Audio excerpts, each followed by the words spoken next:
तो आदाब, नमस्कार, गुड इवनिंग, सत श्री अकाल। एक बार फिर आप तमाम लोगों का स्वागत है क्राइम तक की कहानी के इस एपिसोड में। उम्मीद है पूरी फैमिली अच्छी होगी और अपना और अपनों का ख्याल रख रही होगी। स्पाइडरमैन फिल्म आप सब ने देखी होगी। एक काल्पनिक कहानी है, एक उड़ते हुए इंसान जिसे स्पाइडरमैन नाम दिया गया, बच्चों में बहुत फेमस है। कई बार इधर उधर से अक्सर खबरें आती हैं कि कोई ऐसा शख्स जो इस तरह की हरकत करे जो स्पाइडरमैन कहता है, तो उसको भी स्पाइडरमैन का नाम दे दिया जाता है। आज जिस चोर की कहानी सुना रहा हूं, उस चोर ने लगभग 2 हफ्ते तक एक पूरे शहर की पुलिस के नाक में दम कर रखा था। न सिर्फ नाक में दम कर रखा था, बल्कि उन 2 हफ्तों तक पुलिस को एक सवाल का जवाब ही नहीं मिल रहा था कि आखिर एक चोर एक ज्वेलरी शॉप में घुसा कैसे। क्योंकि सारे दरवाजे बंद, खिड़कियां बंद, नीचे से ऊपर जाने के रास्ते बंद, कहीं कोई तोड़फोड़ नहीं, कोई काट नहीं, कोई ताला नहीं टूटा, कोई दरवाज़ा नहीं टूटा, कोई शीशा नहीं टूटा। लेकिन फिर भी उस शोरूम तक चोर पहुंचा कैसे? कहानी कोयम्बटूर की है और कहानी इसी साल 28 नवंबर की है। कोयम्बटूर में एक बहुत ही फेमस ज्वेलरी शॉप है, जेवर की दुकान, जिसका नाम है जोस अलुकास ज्वेलरी शॉप। ये जिस मार्केट में है, उस मार्केट की तीसरी मंजिल पर ये दुकान है। Ground floor, first floor, second floor पे बाकी दुकानें, थर्ड फ्लोर पे ये ज्वेलरी शॉप है और काफ़ी मशहूर है वहाँ का। लाखों रुपए के यहाँ जेवर पड़े रहते हैं, लोग खरीदारी करने आते हैं। 28 नवंबर की बात थी, दुकान अपने वक्त पे बंद हुई। अगले दिन 29 नवंबर की दुकान सुबह खुली, सारे स्टाफ पहुंचे, मालिक पहुंचे। जब अंदर गए तो उन्होंने देखा कुछ चीज़ें बिखरी हुई हैं, लेकिन ताला भी खोल कर अंदर गए, खिड़कियां भी सब बंद हैं, जो वॉल्ट रूम है वो भी बंद है। लेकिन कुछ ऐसा लगा कि जैसे कोई अंदर आया हो। अब उन्होंने अपनी सारी चीज़ों को गिनना शुरू किया, जो जेवरात थे, हीरे चांदी के, सोने के, उसको देखना शुरू किया। कैश जनरली वहाँ वो रखते नहीं थे। कैश हमेशा वो या तो बैंक में शाम को जमा करा देते या फिर मालिक अपने साथ घर ले जाते। तो कैश था नहीं ड्रॉवर में, सिर्फ जेवर थे। अब ये लगा कि कोई तो आया है और कुछ हुआ है। और इत्तेफाक से जो सीसीटीवी कैमरा है, जब उसको देखा गया तो उसमें एक शख्स नज़र आया और वो दुकान के अंदर है। दुकान के अंदर तमाम ड्रॉवर खोलकर कैश देख रहा है, बाकी ज्वेलरी को देख रहा है, एक तरह से निहार रहा है और उसे कुछ समझ में नहीं आ रहा क्या करूं। उसके सामने करीब 40 से 50 लाख रुपए के जेवरात पड़े हुए थे उस शॉप में। आसपास कोई नहीं उसे रोकने वाला, लेकिन मालूम नहीं उसके दिमाग में क्या चल रहा था। उसने चारों तरफ देखा। पहले उसने कैश ढूंढा, मिला नहीं। इसके बाद उसने तमाम जेवर के डब्बे उठाए। वो चाहता तो उन सारे 40-50 लाख रुपए के जेवरात को उठाकर अपने साथ ले जा सकता था, लेकिन उसने ऐसा किया नहीं। उसने कुछ जेवर उठाए, हाथ में रखकर, ये कैमरे में कैद था, उसने देखा इसका वजन कितना होगा, और फिर 2-4 ऐसे जेवर जो उसके वजन के हिसाब से उसे लगा कि उसका काम हो जाएगा, उसने जेब में रखा और फिर बाहर निकल गया। सीसीटीवी कैमरे से पता चला कि उस शॉप में उस तीसरी मंजिल पर एक खिड़की थी, छोटी सी, लेकिन उस खिड़की के नीचे दीवार और ऊपर दीवार, मतलब आपके आने जाने का कोई रास्ता नहीं, बगैर सीढ़ी लगाए या फिर आप किसी और जरिए से एक इंसान स्पाइडरमैन बनकर ही उस दीवार पर चढ़ सकता था। चंबल की दुनिया मैंने कई बार देखी है, पता नहीं आप लोगों ने देखी है कि नहीं। अच्छा, तो चंबल घाटी डकैत एंड पुलिस, बड़ी इंटरेस्टिंग कहानी है कुकू एफएम पर, उसके ऑडियो बुक में आप सुन सकते हैं। इसके साथ साथ फूलन देवी, चंबल से पार्लियामेंट तक, तो चंबल की 2 कहानियाँ, चंबल घाटी डकैत एंड पुलिस, साथ ही फूलन देवी चंबल से पार्लियामेंट तक, बेहद इंटरेस्टिंग कहानी है कुकू एफएम के ऑडियो बुक पर। तो ज़रूर सुनिए और सुनना शुरू कीजिए तो आखिर तक सुनिए, बीच में रोक देंगे तो फिर मज़ा नहीं आएगा।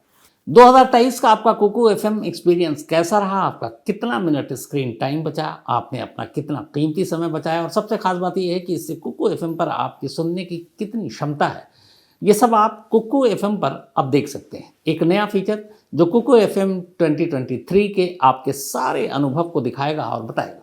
तो कुकू एफएम देश का बेस्ट ऑडियो शो प्लेटफॉर्म है। 15 लाख से ज़्यादा इसके एक्टिव हिंदी पेड सब्सक्राइबर हैं। कुकू एफएम हर महीने 4200 घंटे के कंटेंट्स के साथ सामने आता है और इस पर 10,000 से ज़्यादा ऑडियो बुक हैं जिसे आप कभी भी कहीं भी किसी भी ज़ुबान में सुन सकते हैं, ख़ासतौर पर हिंदी में। इसमें biography, business, crime, entertainment, politics तमाम बुक हैं। और क्राइम तक फैमिली के लिए ख़ास ऑफ़र है कुकू FM ऐप की तरफ से, और वो ऑफ़र है इस बार 50% डिस्काउंट। तो यानी आप पहले महीने के लिए सिर्फ 49 रुपीज़ में सब्सक्रिप्शन हासिल कर सकते हैं और 10,000 से भी ज़्यादा जो ऑडियो बुक का ख़जाना है जहाँ चाहें जब चाहें सुन सकते हैं। और डिस्क्रिप्शन में लिंक है, तो लिंक में जाएं और क्राइम तक फैमिली के लिए क्राइम 50 कूपन कोड है, उसका इस्तेमाल करें और 50% डिस्काउंट पाएँ। 99 रुपीज़ का सब्सक्रिप्शन पहले मंथ के लिए सिर्फ 49 रुपीज़ में। अब जब ये CCTV फुटेज सामने आई और ये हुआ कि कोई अनजान शख्स दुकान में घुसा था, लेकिन शुक्र ये था कि उनकी 40-50 लाख रुपए की जो ज्वेलरी थी वो सलामत है। कुछ 2-4 ज्वेलरी गायब। फिर भी पुलिस को इन्फॉर्म किया गया, क्या पता आगे फिर ऐसा ना हो दुकान में। अब पुलिस आई। पहले तो पुलिस ने लगा कि यूं ही दुकानदार का शक है, वहम है कि कोई आया चोरी की है, लेकिन फिर CCTV चुगली खा रही थी कि नहीं जो कह रहा सच है।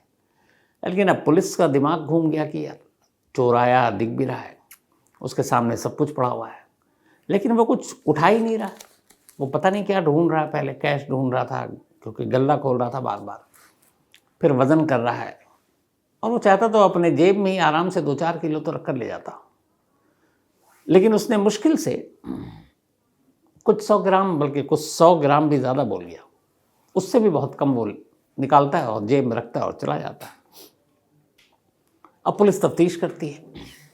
जिस विंडो से वो आया था उस विंडो से पुलिस ऊपर से झांकती है। तीसरी मंजिल से नीचे की जो गहराई वो काफ़ी ज़्यादा है, ऊंचाई ज़्यादा थी, तो कोई कूद कर भी भाग नहीं सकता, हाथ पैर टूट जाएंगे। अब पुलिस को लगा ये मसला क्या है, न कोई रस्सी न कुछ और जिसके सहारे घुसे। फिर पुलिस ने कहा कि चलो डेमो करते हैं। उन्होंने अपने हट्टे कट्टे सारे पुलिस वालों को इकट्ठा किया नीचे और कहा कि एक काम करो, तुम लोग स्पाइडरमैन बनकर दीवारों को पकड़ पकड़ कर, जैसे पहाड़ों पे लोग चलते हैं चोटियों तक जाने के लिए, लेकिन उसमें ऊबड़ खाबड़ पत्थर होते हैं, उसको आप अपना सपोर्ट के तौर पर लेकर चढ़ जाते हैं। यहाँ तो दीवार बिल्कुल चिकनी और कहीं उसमें ना कोई होल ना कोई सपोर्ट सिस्टम। तो कुछ पुलिस वालों को खड़ा किया गया डेमो के लिए कि तुम चलो नीचे से अब 3rd फ्लोर तक जाओ। कोई भी पुलिस वाला 4-5 मतलब फीट से ऊपर चल ही नहीं पाया, भड़ाम से नीचे गिर गया। एक एक कर जब सब नाकाम हो गए तो फिर पुलिस को लगा ये मुमकिन कैसे है, लेकिन कैमरा गवाही दे रहा है कि ये सच है। अब पुलिस ने बाकी के CCTV फुटेज खंगालने शुरू किए। इत्तेफाक से उसमें एक चेहरा मिल गया। अब जब चेहरा मिला तो फिर पुलिस ने उस वक्त के सारे जो आसपास के मोबाइल के टावर काम कर रहे थे उनको खंगालना शुरू किया। फिर चेहरे को अलग अलग थानों में भेजा गया। जब अलग अलग थानों में भेजा गया तो पता चला कि एक थाने से खबर आई कि हाँ ये कोई क्रिमिनल तो नहीं है, ना कोई चोर है, और ठीक ठाक है, इसका कोई क्रिमिनल हिस्ट्री या बैकग्राउंड भी नहीं है, लेकिन ये हमारे इलाके में रहता है और इसका नाम है विजय मुनिरत्नम। एक बड़े मशहूर साउथ के डायरेक्टर हैं मणिरत्नम, लेकिन ये मुनिरत्नम था। तो विजय मुनिरत्नम, उम्र करीब 26 साल। अब पुलिस ने कहा कि जो कैमरा है CCTV में उसका कदकाठी चेहरा वो मिल रहा है, लोगों को दिखाया उस मोहल्ले में, कहने लगा हाँ ये तो विजय है। अब पुलिस विजय का घर ढूंढते ढूंढते उसके घर पहुंची। इत्तेफाक से घर में उसकी बीवी और एक 7 महीने की बच्ची थी। पुलिस ने घर की तलाशी ली। वो जो 4-5 गहने गायब हुए थे वो विजय के घर से बरामद हो गए, उसकी बीवी के पास से। अब चोरी का माल बरामद, बीवी को पुलिस थाने ले आई क्योंकि चोरी का माल था उसके पास। अब थाने लाने के बाद फिर कोर्ट में पेश किया और उसको जुडिशियल कस्टडी में जेल भेज दिया गया। अब बाप फरार है, माँ अकेली है, 7 महीने का बच्चा है, बच्चा किसके पास रहे? माँ ने कहा ये मेरे साथ रहेगा, तो 7 महीने का बच्चा भी बिना कसूर के अपनी माँ के साथ जेल पहुँच गया। अब इधर पुलिस विजय की तलाश कर रही है।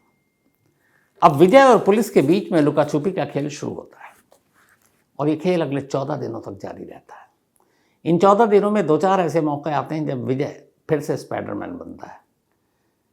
पुलिस को पता चलता है कि विजय उसी इलाके के एक जंगल है वहाँ पर, उन जंगलों में कहीं छुपा हुआ है। पुलिस की एक टीम, किसी चश्मदीद ने बताया, उस जंगल तक जाती है। विजय वहाँ मौजूद था, लेकिन वो पुलिस की आंखों में चकमा देकर निकल लेता है। अब पुलिस धीरे धीरे उसके रिश्तेदारों की एक लिस्ट बनाती है, उन सारे लोगों के फ़ोन नंबर और सारी चीज़ें निकालती है। अब सब पे नज़र रखी जा रही है, तो अचानक एक मुखबिर खबर देता है कि वो अपने कज़न के घर पर है। पुलिस की टीम कज़न के घर पर पहुंचती है, लेकिन जब तक वो अंदर जाती, विजय को पता चल गया।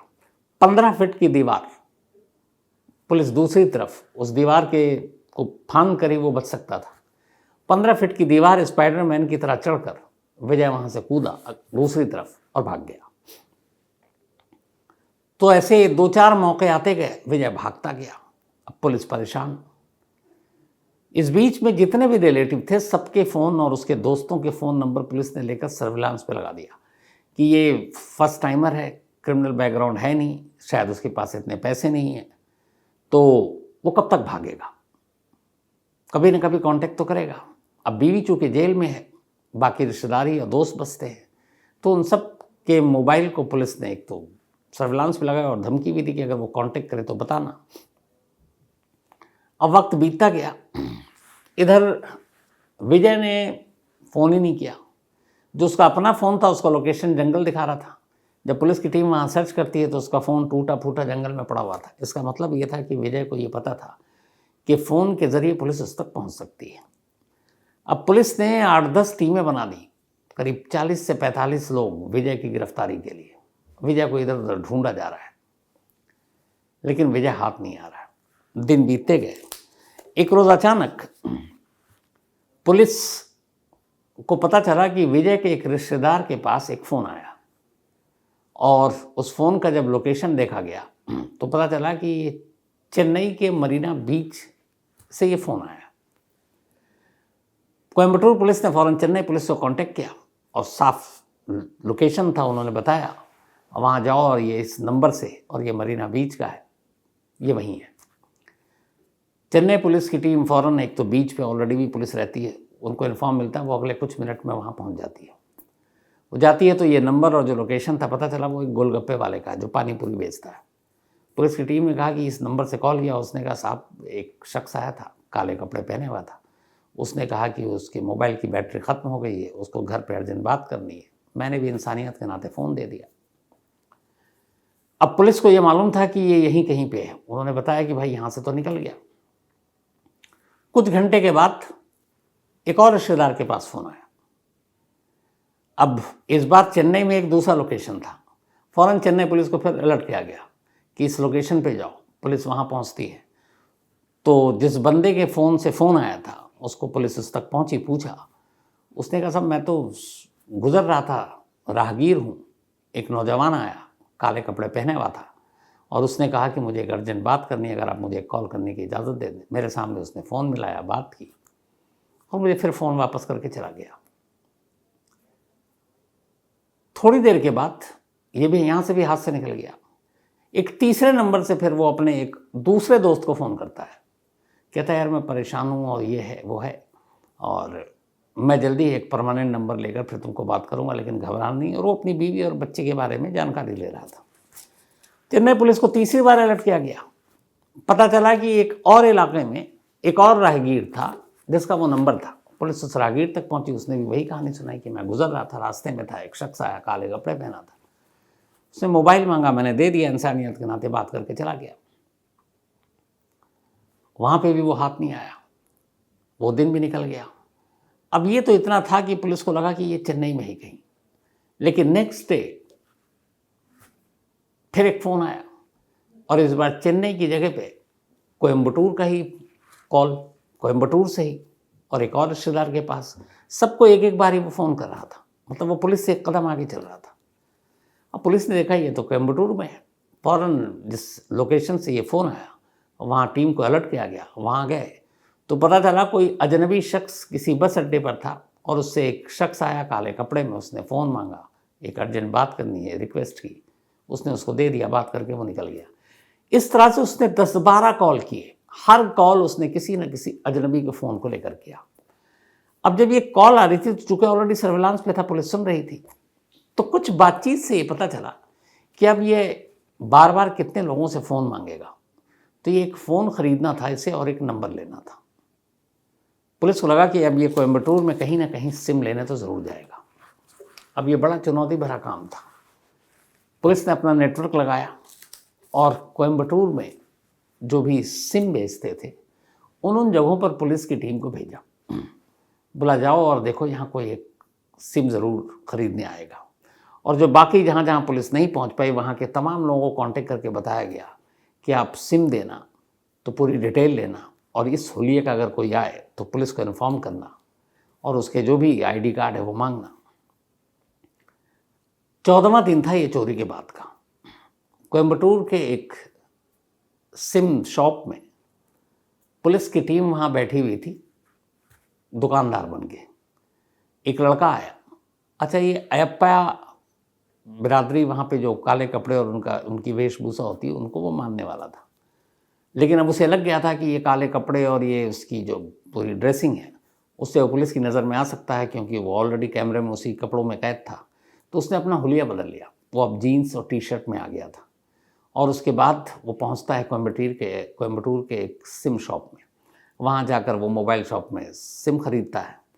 सिम जैसे ही ख़रीदता और वो अपना नाम बताता है, पुलिस वाला जो है उसी शॉप में बैठा हुआ था, फ़ौरन उसे दबोच लेता है। ज़्यादा मेहनत करनी नहीं पड़ती, थोड़ी देर में वो बता देता है कि हाँ वही विजय है मुनिरत्नम। अब उसको लेकर फिर पुलिस की टीम उस थाने में पहुंचती है जहाँ का ये केस था। इसमें तमाम आला अफसर इन्वॉल्व थे। मामला इसलिए बड़ा था क्योंकि एक ज्वेलरी शॉप में और एक ऐसा शख्स जिसने सारी सुरक्षा की चीज़ें थी उसको दरकिनार कर दीवार के सहारे घुस गया था, मतलब स्पाइडरमैन बनकर। तो लोकल न्यूज़पेपर में स्पाइडरमैन की डेली खबरें छप रही थी, गिरफ्तार नहीं हो रहा था, पुलिस के ऊपर प्रेशर था। अब पुलिस ने उस स्पाइडरमैन चोर को पकड़ लिया। पकड़ने के बाद अब उससे पूछताछ शुरू हुई। पहले तो उसकी पूरी कुंडली निकाल ली गई थी। तो उससे पूछा गया कि तुम्हारा कोई रिकॉर्ड नहीं है, ठीक ठाक वो अपने छोटे मोटे काम करके अपने परिवार को पालता था और उसका कोई क्रिमिनल बैकग्राउंड नहीं था। तो उसने कहा कि तुमने ये सब क्यों किया। जब उसने पूरी वजह बताई तो पुलिस वाले एक बार फिर हैरान हो गए। अब तक तो वो उसके चोरी के तरीके से ही हैरान थे कि एक शख्स 3 मंजिल तक कैसे पहुंच सकता है रेंगता हुआ। लेकिन जो चोरी की वजह थी वो उससे भी ज़्यादा हैरान करने वाली थी। उसने कहा, साहब मैं 1 लाख रुपए मुझे चाहिए थे। मैंने एक छोटा सा ज़मीन का टुकड़ा ख़रीदा था ताकि अपनी बीवी और बच्ची के लिए वहाँ एक छोटा सा घर बनाऊँ और किराए के पैसे बचे। तो मैंने उसको ख़रीदा, लेकिन कुछ पैसे दे दिए, 1 लाख रुपए कम पड़ रहे थे। मैंने बहुत सारे लोगों से मांगे, किसी ने मेरी मदद नहीं की। मैं कुछ गलत काम करना नहीं चाहता था। फिर उसने कहा कि मैंने कुछ दिन एक मोबाइल शॉप में काम किया, तो मुझे लगा कि अगर मैं वहाँ से कुछ मोबाइल चोरी कर लूँ तो शायद 1 लाख रुपए 2-4 मोबाइल में आ जाएंगे और मुझे उतनी ही की ज़रूरत थी। लेकिन मोबाइल की शॉप में हमेशा भीड़ बहुत होती थी, तो वो आइडिया ड्रॉप करना पड़ा। फिर उसी मोबाइल शॉप पे नज़र रखते रखते मैंने देखा कि सामने एक ज्वेलरी शॉप है, वही जहाँ तीसरी मंजिल पर जिसकी दुकान थी। उसने कहा जब ये मैंने देखा तो फिर मैं दुकान के अंदर गया, यूं ही ग्राहक बन के मैं चला आया। चारों तरफ रेकी की, एक ही एंट्री का रास्ता था और वो दीवार के सहारे। बोला, बचपन से मेरे अंदर एक सलाहियत थी कि मैं चिकनी दीवार को भी अपने हाथों से पकड़कर और पैरों के सहारे में ऊपर रेंग कर जा सकता था। उसने कहा कि मैंने फिर तय किया कि मैं इस ज्वेलरी शॉप से जेवर चुराऊंगा। बल्कि जेवर का आइडिया बाद में था, पहले ये था कि यहाँ तो कैश होगा तो मैं 1 लाख रुपए चुराऊंगा, इससे ज़्यादा नहीं। बोला 28 नवंबर की रात मैं वहाँ पहुँचा, सन्नाटा था, गार्ड आगे की तरफ होता है, तो मैं पीछे दीवार से उधर खिड़की भी देख ली थी। अब चूँकि 3rd फ्लोर पे है और खिड़की के उस तरफ कुछ नहीं है, तो उस खिड़की में ऐसा भी नहीं कि आप लॉक वॉक लगाओगे। तो मैं दीवार पर रेंगते हुए चढ़ा। चढ़ने के बाद खिड़की खोली, अंदर गया। सबसे पहले मैंने ड्रॉवर खोला। मैंने देखा कुछ कैश होगा तो 1 लाख गिनूंगा और ले जाऊंगा। लेकिन 1 लाख रुपए कैश नहीं था उसमें। इधर उधर तो देखा, ढूंढा, पैसे नहीं मिले। अब मेरे सामने चारों तरफ हीरे, सोना, चांदी के जेवर पड़े हुए थे। पर उसने कहा एक बार भी मुझे लालच नहीं आया कि मुझे इतने सारे ये सब उठा के ले जाऊँ। फिर उसने कहा कि मुझे ये भी आइडिया नहीं था कि मैं कितने ले जाऊँ कि उसको बेचकर मैं 1 लाख रुपए कमा सकता हूँ। बट उसने कहा कि सोने का मुझे भाव पता था बीवी की वजह से, कि इधर महंगा है, 50-60 हज़ार रुपये का 10 ग्राम का आता है। तो उसने कहा कि अगर मैं 20-30 ग्राम सोना उठा लेता हूँ तो मेरा काम हो जाएगा। तो उसने कहा मैंने वज़न के हिसाब से, चूँकि घर में बीवी के गहने देखे थे, मैंने हाथ पे रख के उसका वज़न किया था और उसने मुझे रेट बताया था। तो उसको देखने के बाद मुझे ये लगा कि ये 3-4 जो हैं, इसमें 1 लाख रुपए कम नहीं पड़ेगा, 1 लाख से कुछ ऊपर ही आ जाएगा और मैं ये चाहता था कि 1 लाख से कम ना हो। तो बस मैंने अपनी जो ज़रूरत थी मेरी, उस ज़रूरत के हिसाब से मैंने 3-4 ज़ेवर उठाए, जेब में रखा और चला गया। मुझे ज़्यादा नहीं चाहिए था। अब ये सुनकर पुलिस वाला ये सोच रहा था, जितने भी पुलिस वाले, कि यार कानून कहता है कि इसको अंदर कर दो क्योंकि इसने चोरी तो की है, लेकिन इंसानियत कहता है कि इसकी ज़रूरत थी, उसने सिर्फ अपने ज़रूरत के हिसाब से ही चोरी की। लेकिन कानून की नज़र में इंसानियत तो चलती नहीं है। जो जुर्म है वो जुर्म है और हर जुर्म की एक सज़ा है। तो पुलिस वालों ने फिर उसके साथ बड़ा अच्छा बर्ताव किया, दोनों वजह से। एक, उसकी इस कलाकारी स्पाइडरमैन, और दूसरी उसकी इस नेक नियति और ईमानदारी कि उसे जितनी ज़रूरत थी और उसने लोगों से मांगा उतने ही उसने उठाए, वरना वो पूरा दुकान लूट सकता था 40-50 लाख रुपए और फिर पूरे कोयम्बटूर पुलिस की भद पिट जाती कि इतनी बड़ी रॉबरी हो गई। इसके बाद पुलिस ने कहा कि अच्छा अब भी यकीन नहीं है कि तुम इस दुकान में ऐसे गए हो, कोई और रास्ता? तो उसने कहा नहीं, ऐसे ही गया था। फिर बाद में पुलिस ने उससे उसी दीवार पर ले जाकर कहा अब तुम डेमो दो। जो पुलिस वाले 3-4 फीट ऊपर तक नहीं रेंग पाए, गिर गए, उन्हीं पुलिस वालों के सामने वो तीसरी मंजिल तक दोबारा चढ़ा, उसी तरह स्पाइडरमैन बनकर। सब कुछ अब साबित हो गया था। पुलिस ने फिर उसे अरेस्ट किया, जेल भेज दिया, और अभी जो खबर है शायद उसको ज़मानत मिल गई है। उसकी वाइफ और बेटी को पहले ही ज़मानत मिल गई है। तो ये वो कहानी थी स्पाइडरमैन, जो एक तो तरीका और दूसरा मकसद। तो एक इसको ये भी कह सकते हैं कि ईमानदार चोर, कि मुझे जितनी ज़रूरत है मैं उतनी ही चुराऊँगा। ये किस्से कहानियों में सुनने को मिलता था, लेकिन आज ये रियल स्टोरी है। कानून की किताब में, FIR में सब दर्ज है, कोयम्बटूर पुलिस में। तो ये वो स्पाइडरमैन जिसका नाम विजय। तो ये थी आज की कहानी, लेकिन कहानी ख़त्म करूँ उससे पहले वही अपना सिलसिला। आज रवि डोगरा, इनका जन्मदिन है। Happy birthday Ravi. और ये देहरादून में मुझसे मिले भी थे, मुझे याद है, क्राइम लिटरेचर फेस्टिवल में। तो हैप्पी बर्थडे। साथ ही मोहम्मद अरहान, इनका भी आज जन्मदिन है, तो हैप्पी बर्थडे मोहम्मद अरहान। और ये नुज़हत के बेटे। साथ ही दुईजा, इनका भी जन्मदिन है, तो हैप्पी बर्थडे दुईजा। और ये भेजा है श्रीकांत मोटवार जी ने पुणे से। इसके अलावा आज रेहाना साफरी, इनका भी बर्थडे है, तो हैप्पी बर्थडे रेहाना। और ये भेजा है शब्बीर साहब ने, बल्कि सॉरी माफ़ी चाहता हूँ, रेहाना साफरी और शब्बीर इन दोनों की मैरिज एनिवर्सरी है, तो आप दोनों को बहुत बहुत मुबारकबाद। रूपाली यादव, इनका भी बर्थडे है, तो हैप्पी बर्थडे रूपाली जी। और ये जो राजहंस गुजराल, उनकी वाइफ हैं। जिशान, इनका भी जन्मदिन है, तो हैप्पी बर्थडे जिशान। और ये पुरनेंदु मैती, इनके बेटे हैं और मिदनापुर वेस्ट बंगाल से हैं। कुणाल तायडे का भी आज जन्मदिन है, तो हैप्पी बर्थडे कुणाल। और ये कमलाकर तायडे के बेटे हैं। साथ ही सृष्टि, इनका भी आज जन्मदिन है, तो हैप्पी बर्थडे सृष्टि। और ये भेजा है ऋतिक चौधरी ने। इसके अलावा कंवरराज सिंह, इनका भी आज जन्मदिन है, तो हैप्पी बर्थडे कंवरराज सिंह। और ये भेजा है सीता कंवर जी और महेंद्र सिंह। इसके अलावा बहादुर सिंह, इन सभी ने।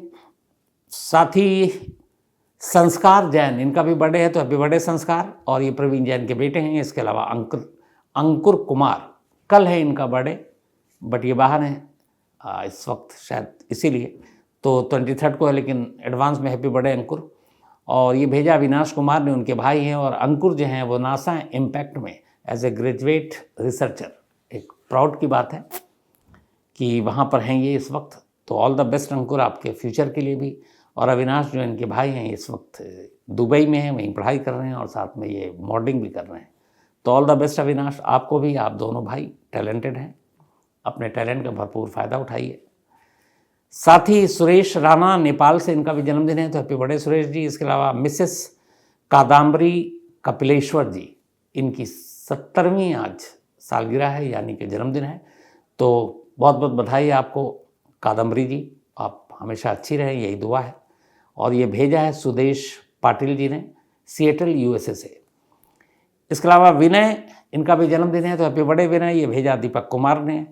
साथ ही आयरा उर्फ आफ़ी, इनका भी बर्थडे है, तो हैप्पी बर्थडे आयरा।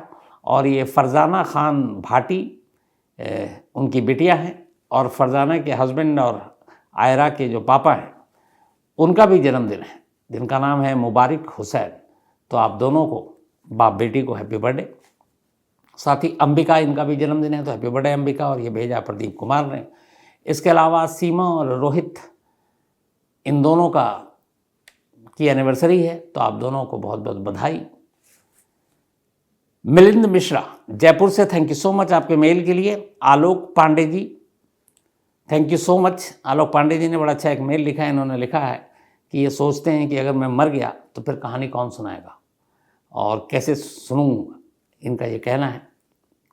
तो आलोक जी, ज़िंदगी मौत तो सब ऊपर वाले के हाथ में है, पर हाँ, जब तक हूँ आपको कहानी सुनाता रहूँगा।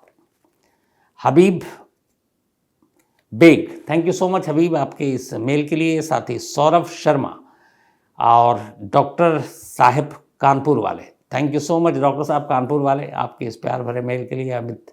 Amit Kalra, thank you so much आपका भी। इसके अलावा सुमन चटर्जी, आपका लेटर मिला सुमन चटर्जी दी, थैंक यू सो मच। आज की इस मेल और व्हाट्सएप के ज़माने में आपने हाथ से ख़त भेजा, और यह 15 दिसंबर का लिखा हुआ था, और आज मुझे मिला शाम को, और आपने जो कुछ लिखा उस प्यार के लिए भी थैंक यू। और ये पुणे में रहते हैं। 2023 का आपका कुकू एफएम एक्सपीरियंस कैसा रहा? आपका कितना मिनट स्क्रीन टाइम बचा? आपने अपना कितना कीमती समय बचाया? और सबसे खास बात यह है कि इससे कुकू एफएम पर आपकी सुनने की कितनी क्षमता है, ये सब आप कुकू एफएम पर अब देख सकते हैं। एक नया फीचर जो कुकू एफएम 2023 के आपके सारे अनुभव को दिखाएगा और बताएगा। तो कुकू एफएम देश का बेस्ट ऑडियो शो प्लेटफॉर्म है। 15 लाख से ज़्यादा इसके एक्टिव हिंदी पेड सब्सक्राइबर हैं। कुकू एफएम हर महीने 4200 घंटे के कंटेंट्स के साथ सामने आता है, और इस पर 10,000 से ज़्यादा ऑडियो बुक हैं, जिसे आप कभी भी कहीं भी किसी भी ज़ुबान में सुन सकते हैं, खासतौर पर हिंदी में। इसमें biography, business, crime, entertainment, politics, तमाम बुक हैं। और क्राइम तक फैमिली के लिए खास ऑफर है कुकू एफएम ऐप की तरफ से, और वो ऑफ़र है इस बार 50% डिस्काउंट। तो यानी आप पहले महीने के लिए सिर्फ 49 रुपीज़ में सब्सक्रिप्शन हासिल कर सकते हैं, और 10,000 से भी ज़्यादा जो ऑडियो बुक का ख़जाना जहाँ चाहें जब चाहें सुन सकते हैं। और डिस्क्रिप्शन में लिंक है, तो लिंक में जाएं और क्राइम तक फैमिली के लिए क्राइम 50 कूपन कोड है, उसका इस्तेमाल करें और 50% डिस्काउंट पाएँ। 99 रुपीज़ का सब्सक्रिप्शन पहले मंथ के लिए सिर्फ 49 रुपीज़ में। तो आज की कहानी में इतना ही। अब आपसे मुलाकात होगी कल रात 9 बजे किसी नई कहानी के साथ। तब तक अपना ख्याल रखिएगा। Thank you very much.